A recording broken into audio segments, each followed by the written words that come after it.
Presidente, oggi la Liz qui con l'illuminazione dell'albero dell'ulivo al Tempio Giunone in rosa. Che significato assume questa iniziativa? Allora, noi ogni anno pensiamo di illuminare un sito importante per ricordare sempre che la prevenzione, se fatta in tempo, riesce a salvare delle vite. Noi quest'anno abbiamo pensato di illuminare assieme al direttore dell'ente parco Roberto Ciarratta l'ulivo.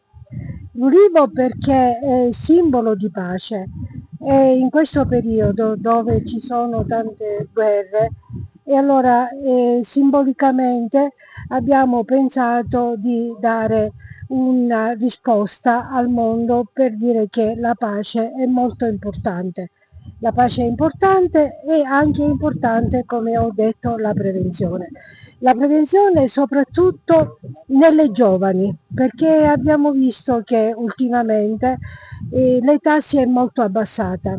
Quindi io prego tutte le mamme di portare le loro figliuole nei nostri centri della LIRT per sottoporle ad una prima visita che permetta di poter vedere la morfologia, come è formata la loro mammella e di abituarle anche all'autopalpazione, perché se fatta bene fin da ragazze si può trovare immediatamente, se sfortunatamente può succedere, qualche cosa anomala e quindi puoi andare subito nei nostri centri per sottoporsi a delle visite.